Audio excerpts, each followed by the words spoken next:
Hello viewers, welcome to wild wolf. నేను మీ Zakir Hussain. So ప్రస్తుతం game changer కోసం మెగా అభిమానులు ఎంతగా వెయిట్ చేస్తున్నారో మనందరికీ తెలిసిందే.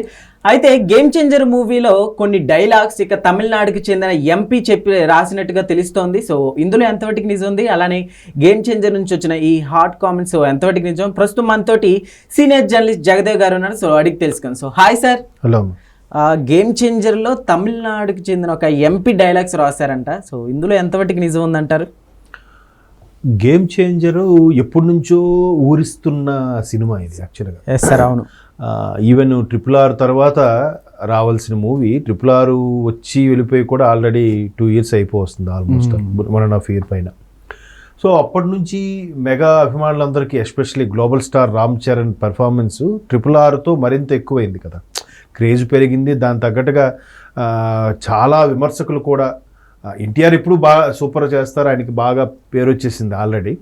బట్ ఈయన ఎలా చేస్తాడు అనే దాని మీద చూస్తే అసలు ఎన్టీఆర్కి ఏమాత్రం తగ్గకుండా ధీటుగా చేశారు. కొన్ని సందర్భాల్లో కొన్ని సీన్స్లో ఆయన్ని డామినేట్ చేసే విధంగా కూడా చేశారన్నట్టు కూడా విమర్శకుల దాన్ని ఏమంటారు ప్రశంసలు కూడా వచ్చాయి.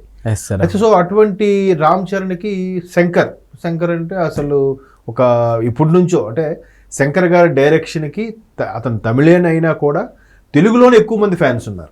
ఎందుకంటే భారతీయుడు లాంటి సినిమాలు తమిళనాడులో ఆడకపోయినా భారతీయుడు 1 తెలుగులో బాగా ఆడింది, తెలుగులో మనకు సూపర్ హిట్ అలాగే బాయ్స్ కూడా ఒక యావరేజ్గా ఆడింది, అక్కడ అటర్ ఫ్లాప్.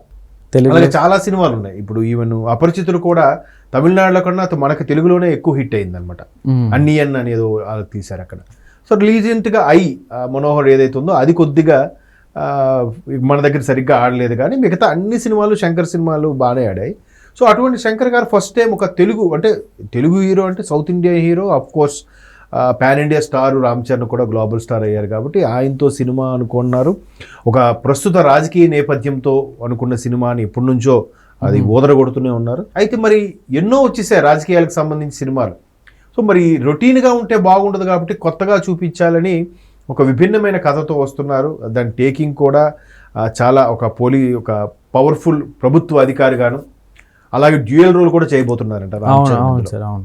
మొన్న రీసెంట్గా పంద్రి కొడుకుల పాత్ర బిగ్ బాస్ ఫైనల్కి వచ్చినప్పుడు కూడా ఆయన అది రివీల్ చేశారు ఆ ట్రైలర్ చూపించినప్పుడు. సో దీనికి ఎలా ఉండబోతున్నాయి పవర్ఫుల్గా అనేది ఒకసారి చూస్తే అక్కడ కార్తీక్ సుబ్బరాజ్ అనే అతను కథ బేస్ చేసుకొని చేశారు. ఇప్పుడు దీన్ని కథ ఎప్పుడు కూడా చాలా గొప్పగా ఉంటుంది ఏ సినిమాకైనా. కాకపోతే అంటే మ్యాక్సిమం పెద్ద దర్శకులు ఎంచుకునేవి కూడా ఏదైతే తెర మీద మనకి చూపించి అబ్బా ఏం తీసారా అనిపించేదే డైరెక్షన్. ఓకే సార్, కొంచెం సినిమా గురించి మాట్లాడుకుంటున్నాం కాబట్టి సో రామ్ చరణ్ గారు ఇంతకుముందు త్రిబుల్ తోటి రాజమౌళి గారితో వర్క్ చేశారు. సో అయితే ఇప్పుడు రాజమౌళి గారితో ఏ హీరో అయితే హిట్ కొడతాడో ఆ తర్వాత ఎలాంటి డైరెక్టర్తో తీసిన ఫ్లాప్ ఖచ్చితంగా ఫేస్ చేయాల్సిందని ఒక సెంటిమెంట్ నడుస్తుంది. సో అది ఏమన్నా మరి దేవరతో హిట్ కొట్టారుగా ఎన్టీఆర్ గారు, సెంటిమెంట్ పోయిందంటారా? పోయింది కదా, అది చెప్పలేము. చాలా మందికి ఇంకోటి ఏంటంటే అప్కమింగ్ హీరోస్ ఉంటారు కదా, అప్కమింగ్ హీరోస్ కానీ అప్కమింగ్ డైరెక్టర్స్ కానీ ఫస్ట్ సినిమా హిట్ అయితే సెకండ్ సినిమా కంపల్సరీ ఫ్లాప్ అని కూడా కొంత ఇండస్ట్రీలో ఇది ఉంది. అవన్నీ చెప్పలేమంటే మరి అలాగైతే రాజమౌళి గారికి ఇప్పుడు ఒక ఫ్లాప్ లేదు కదంటే అది కరెక్ట్గా చెప్పలేము. సో ఇది ఏంటంటే ఒక చిన్న సెంటిమెంట్, ఏదో ఎవరో ఒక విమర్శకులు రాసిన కథనం ప్రకారం అలా ఫాలో అయిపోతుంటామేమో కానీ అది కాదు. అయితే ఇక్కడ అటువంటి రాజకీయ నేపథ్యము, అలాగే ఒక ప్రభుత్వ అధికారి రాజకీయ నాయకులతో ఢీకొట్టే విధానము, ప్రస్తుత పరిస్థితులకి కళ్ళకు కట్టినట్టుగా తీసిన దానికి సంబంధించి ఏదైతే ఉందో అది మరి కాస్త జాగ్రత్తలు తీసుకుంటున్నారంట. ఎందుకంటే భారతీయుడు 2 డిజాస్టర్ అయిపోయింది. తెలుగులో ఆడలేదు, తమిళ్లో కూడా ఆడలేదు. భారతీయుడు 2 ఎందుకు ఆడలేదు అని అంటే చాలా రీజన్స్ ఉన్నాయి, అది వేరే విషయం.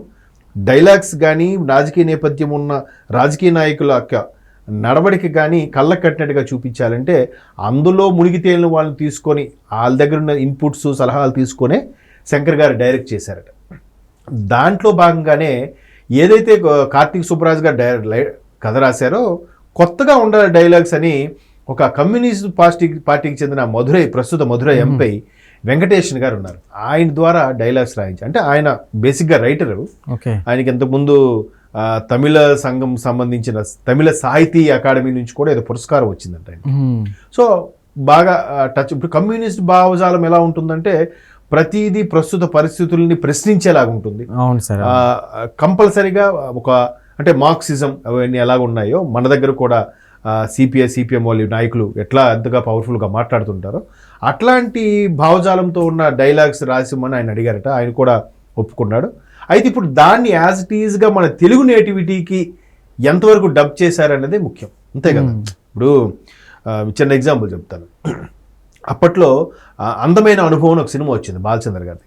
అందులో ఏంటంటే ఈ కుర్రాళ్ళు అనే సాంగ్ ఉంటుంది, మీరు వినండి. అది తమిళ్లో కన్నా తెలుగులోనే సూపర్గా ఉంటుందంట.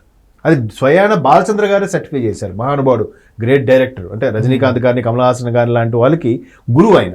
అటువంటి ఆయన అరే మన తెలుగులో ఎంత బాగా ఎవరు రాశారు అంటే శ్రీశ్రీ గారు ఎవరు రాశారన్నారు, నాకు కరెక్ట్గా ఐడియా లేదు. సో అంటే ఇక్కడికి వచ్చేసరికి మీనింగ్ ఎంత అద్భుతంగా ఉందంటే కుర్రాళ్ళు అనుకుంటే ఏది సాధించలేదంటూ ఏమీ లేదు. అంటే ఆ పాట ఎప్పుడే వినండి, 3 చరణాలు ఉంటుంది ఆ పాట. కుర్రాళ్ళు అంటే నీతులు చెప్పే ముసలాళ్ళు, నిన్న మొన్నటి కుర్రాళ్ళు అని చెప్పి ఒక్కొక్క చరణం ఒక్కొక్కలాగా ఉంటుంది. అంటే కుర్రాళ్ళు తలుచుకుంటే ఏదైనా చేయగలరు, అంటే యూత్ తలుచుకుంటే ఏదైనా చేయగలరు అనేలాగా ఒక మెసేజ్ మోటివేషనల్ సాంగ్ లాగా ఉంటుందంట. తమిళ్లో అంత ఊపు ఉండదంట సాంగ్ మీనింగ్. చూసారు అక్కడ ట్యూన్ అదే, కానీ అక్కడ ఒక అర్థము ఇక్కడ ఒక అర్థం వచ్చేసింది. అలాగే మనకి తమిళ్లో ఆయన అంత పవర్ఫుల్గా రాశాడు కాబట్టి దానికి ధీటుగా ఇక్కడ తెలుగులో ఎవరితో రాయిపిస్తున్నారు, ఎవరితో రాయించారు అనేది ఇప్పుడు క్వశ్చన్ మార్క్. యాజ్ ఇట్ ఈజ్గా అవే. మళ్ళీ ఇంకోటి ఏంటంటే లిప్స్ కూడా సింక్ అవ్వాలి కదా.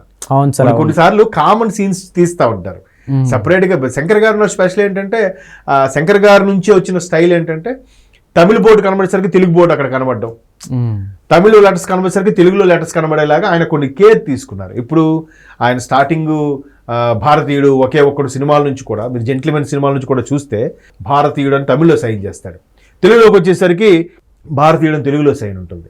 బోర్డులు కూడా విశాఖపట్నం అని, అక్కడ కోయంబత్తూరు ఉంటే లేదా మధురై అనేది ఉంటే ఇక్కడ విశాఖపట్నం అని, రాజమండ్రి అని ఇట్లా మారుస్తూ వస్తున్నారు.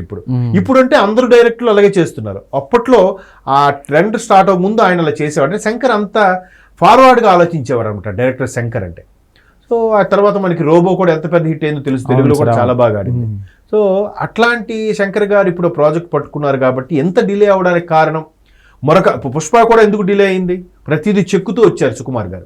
సో ఇక్కడ కూడా శంకర్ గారు ఏదైతే ముందు సినిమాలు డిజాస్టర్ అయ్యాయో ఆ డిజాస్టర్ నుంచి ఓవర్కమ్ అవ్వడం కోసం ఖచ్చితంగా డైలాగ్స్ కానీ సీన్స్ కానీ ప్రతిదీ కూడా రామ్ చరణ్ పెర్ఫార్మెన్స్కి ఇప్పుడు గ్లోబల్ స్టార్ అయిపోయారు కాబట్టి ఆ రేంజ్ తగ్గట్టుగా ఆయన యొక్క ఇమేజ్ని దృష్టిలో పెట్టుకుని డైరెక్ట్ చేయాలి. మామూలు ఒక సాధారణ హీరోగా దృష్టిలో పెట్టుకుని డైరెక్ట్ చేస్తే సరిపోదు ఇప్పుడు.